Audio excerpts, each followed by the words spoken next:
여러분 안녕하십니까? 이 시간에는 전도서 4장 말씀 중심으로 드리겠습니다. 이 전도서의 특징은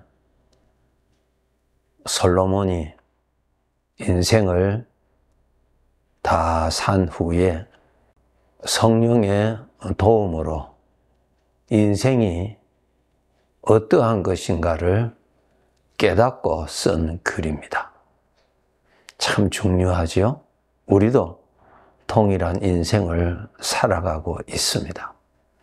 이 전도서를 통하여서 인생을 어떻게 살아야 하는가를 깊이 우리가 깨닫고 살아야 할 것입니다. 나의 인생의 주인은 나 자신이 아니다라고 하는 것입니다. 이것을 솔로몬이 성령님의 조명으로 깨닫습니다. 그런데 우리 모든 사람들은 어렸을 때부터 일평생 내 인생의 주인공이 나 자신이라고 하는 그러한 사상에서 우리가 살고 있습니다. 그러한 삶을 산 사람에게는 그의 생애를 주인 되시는 하나님이 결산하실 때는 주인이 인정하실 만한 삶이 하나도 없는 헛된 삶이라고 하는 것을 솔로몬을 통해서 깨닫게 해 주신 것입니다. 여러분, 밭에 자라고 있는 식물은 주인의 것이고 주인을 위한 것이지 그 식물 자체를 위하여 있는 것 아니죠? 그 곡식 자체를 위해서 있는 것이 아닙니다. 나라는 존재가 이렇게 지음받고 지금 내 인생이라고 하는 시간과 공간 속에서 우리가 살고 있는 이것은 전적 나의 주인의 뜻에 의해서 시작되고 진행되고 있는 것입니다. 시간이 되면은 주인이 정하신 그때에 우리는 이 땅에서의 삶이 끝이 납니다. 첫째로 깨달아야 될 것이 내 인생의 주인은 나 자신이 아니고 주인이 따로 계신다는 것을 알아야 합니다. 그 주인이 누구신가 하면은 나를 창조하신 하나님 아버지십니다. 그분이 나의 주인이십니다. 그분이 나를 창조하셨습니다. 내가 만든 것 아니죠? 두 번째로 알아야 될 것이 누구의 만족을 위해서 살아야 가치가 있는가 하는 것입니다. 내가 주인이 아니니까 나의 만족을 위해서 살면은 주인 앞에서는 인정받을 수 있는 삶이 하나도 없는 헛된 삶이 된다고 하는 쭉정이가 되는 삶이 된다는 것을 알아야 합니다. 누구를 위해서 삽니까? 모두 다 나 자신을 위하여 산다고 우리는 대답하고 그러한 사상으로 살고 있습니다. 나를 창조하신 주인의 말씀을 우리가 듣고 말씀대로 깨닫고 말씀대로 생각할 줄 알아야 합니다. 그래야 내가 어떻게 살아야 되고 누구를 위해서 살아야 되는가를 깨닫고 그 삶을 살아갈 수가 있습니다. 하나님이 나의 주인이십니다. 주인을 섬기고 사는 것이 나라는 존재의 본분입니다. 주인이 인정하시는 삶입니다. 그런데 주인의 입장에서 볼 때는 주인을 위하여서는 살지 않고 더 나아가서 주인을 알지도 모르고 알지도 못하고 주인을 부인하고 주인을 무시하고 더 나아가서 자신이 주인이라고 하는 착각 속에서 살았을 때 그 삶은 주인으로부터 가치가 없는 것이고 그렇게 산 그 사람은 영원히 주인으로부터 버림받게 됩니다. 봄에 씨앗을 뿌린 농부는 가을이면은 그 농부 자기 자신을 위해서 그 열매를 거두어 갑니다. 거둘 때는 알곡과 쭉정이가 구분되지요. 주인 되시는 하나님께서 지금 우리가 이 땅에서 살게 해 주셨습니다. 계속 살게 해 주시는 것은 아니죠. 언젠가 시간이 되면은 나를 거두어 갑니다. 내가 죽는 것이 아니고 이 세상에서의 생애를 거두어 갑니다. 나는 계속 삽니다. 주인의 심판이 있습니다. 주인이 인정하는 알곡을 많이 맺도록 살아야 합니다. 누가복음 12장 18절부터 보면은 예수님의 비유의 말씀이 있죠. 어리석은 부자의 비유입니다. 18절 19절에 보면은 또 이르되 내가 이렇게 하리라. 내 곡간을 헐고 더 크게 짓고 내 모든 곡식과 물건을 거기에 쌓아두리라. 또 내가 내 영혼에게 이르되 영혼아 여러 해 쓸 물건을 많이 쌓아두었으니 평안히 쉬고 먹고 마시고 즐거워하자 하리라. 그렇게 말했습니다. 자기 나름대로 열심히 일을 해서 자기 자신을 위해서 먹고 마실 것을 많이 쌓아두었고 그는 대단히 만족했습니다. 그런데 20절, 21절에 보면은 주인이 말씀하시기를 하나님은 이르시되 이것이 중요하죠. 나의 주인이십니다. 그 주인이 말씀하시기를 어리석은 자여 오늘 밤에 내 영혼을 도로 찾으리니 그러면 내 준비한 것이 누구의 것이 되겠느냐? 자기를 위하여 재물을 쌓아두고 하나님께 대하여 부유하지 못한 자가 이와 같으니라. 자기 자신을 위해서 준비하지 않았다는 것입니다. 자기 자신은 영원히 살 자인데 영원히 나의 영광이 되는 그러한 삶을 쌓아두지 아니했다는 것입니다. 전혀 깨닫지도 못하고 필요성도 알지도 못하고 살았습니다. 그가 말한 것 여러분 다시 읽어드릴게요. 영혼아 여러 해 쓸 물건을 많이 쌓아두었으니 평안히 쉬고 먹고 마시고 즐거워하자. 뭐예요? 내 육체를 위하여서는 많이 준비했어요. 내 육체의 양식을 많이 쌓아두었어요. 이제 좀 쉬고 편안하게 마시고 즐거워하자. 뭐예요?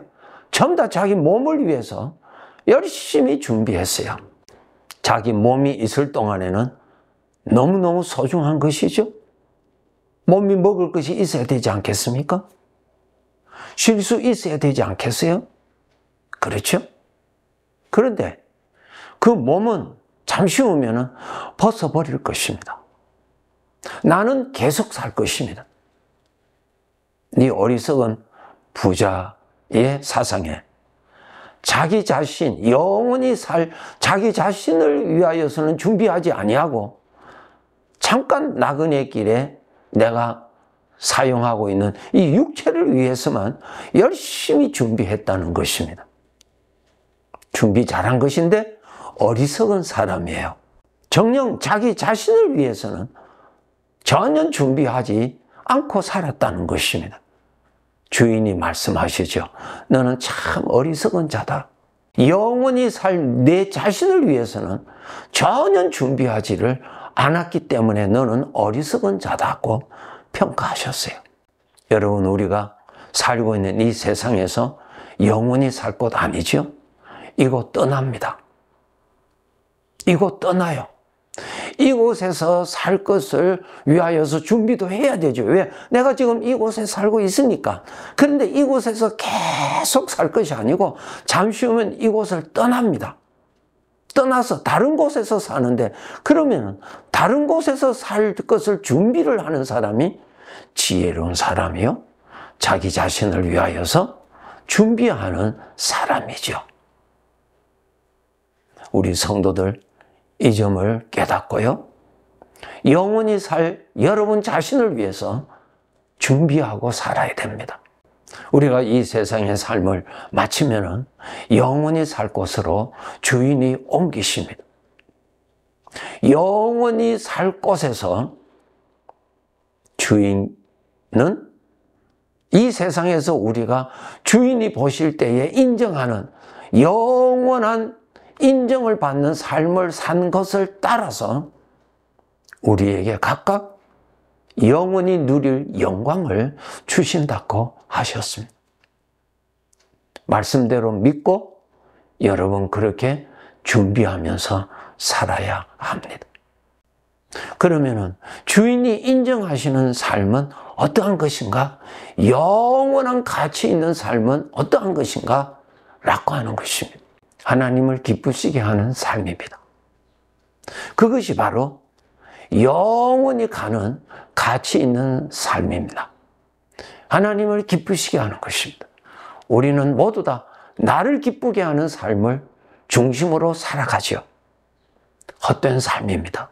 그것은 하나님께서 말씀하시기를 그것은 풀의 꽃과 같아서 그것은 다 시들어지는 것이다. 가치가 없는 것이다. 그랬어요. 우리는 철저하게 나를 만족하게 살아가는 것이 정말 나의 행복이라고 생각합니다. 예, 잠깐은 행복이죠. 그런데 시들어져 버립니다. 예, 이 세상을 떠날 때 흔적도 없습니다. 이 점을 솔로몬이 깨닫고 참 헛된 삶을 살았구나. 영원한 가치 있는 삶에 대해서는 전혀 모르고 살았구나 하는 것이 전도서를 통해서 우리에게 주시는 말씀입니다. 창세기 5장을 읽어보면 아담부터 많은 사람들의 이름이 있으면서 그 사람이 이 세상에서 수백 년 동안 살았다고 기록되어 있어요. 그리고 마지막에는 죽었다고 그렇게 기록했어요.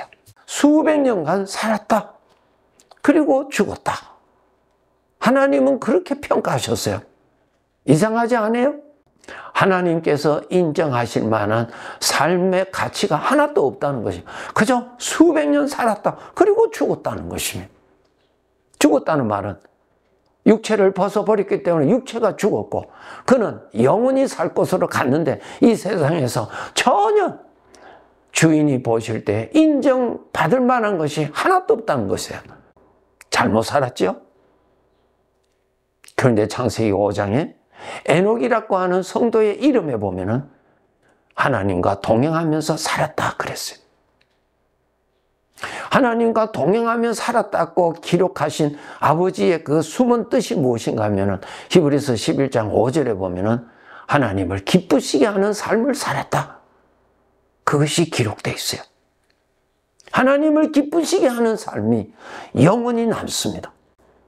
주인이 인정하시는 삶이 있어야죠. 주인이 나에게 영광을 주실 수 있는 근거가 있어야죠. 그것을 쌓아두어야 하는 것입니다. 성도 여러분, 우리의 삶에는 편안할 때도 있고 힘들 때도 있고 그러한 인생 여정에서 우리는 그러한 상황에서도 하나님을 기쁘시게 하는 삶을 살아가도록 노력해야 합니다. 그러면 어떻게 하면 하나님을 기쁘시게 하는 삶을 살아갈 수 있는가 하는 것입니다. 여러분이 구원을 받으셨다면 주님은 항상 함께 하시고요. 나의 주인으로서 나를 인도하십니다. 그 인도를 따라서 사는 것이 하나님을 기쁘시게 하는 것입니다. 그러면 주님은 나를 인도하심이 어떻게 나타나느냐? 생명의 생각으로 나타납니다.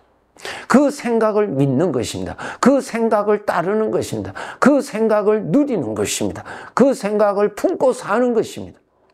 그것이 바로 주님과 동행하면서 사는 것이고 주님을 기쁘시게 하는 삶이 되는 것입니다. 그러한 삶만이 하나님이 인정하시는 삶이 됩니다. 여러분, 주님을 따라서 살았다.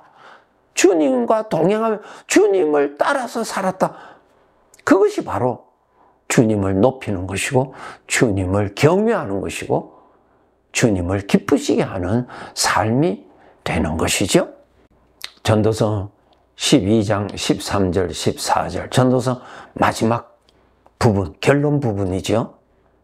일의 결국을 다 들었으니 하나님을 경외하고 그의 명령들을 지킬지어다. 이것이 모든 사람의 본분이니라. 하나님은 모든 행위와 모든 은밀한 일을 선악간에 심판하시리라. 네. 나의 주인이 나의 삶을 심판하십니다. 평가하십니다. 하나님을 경외하고 즉 하나님을 섬기고 산 삶, 그 삶은 하나님께로부터 인정받는 삶입니다. 하나님을 섬긴다는 것이 하나님이 나와 함께 계시는 것을 알아야 되고 함께 계시는 하나님을 내가 모실 줄 알아야 되고 하나님을 기쁘시게 하는 삶이라는 것은 하나님으로부터 오는 생명의 생각을 따라가는 것이고 그것을 마음에 품는 것이고 죄에서 오는 것은 따라가지 아니하고 죄에서 오는 생각은 마음에 품지 아니하고 이렇게 살아가는 것이 하나님을 기쁘시게 하는 삶이 됩니다. 그러한 삶만이 주인으로부터 영원한 영광을 받게 되는 상이 된다는 것입니다. 이 점을 알고 나의 영혼을 위해서 착실하게 준비하면서 살아가야 합니다. 네, 감사합니다.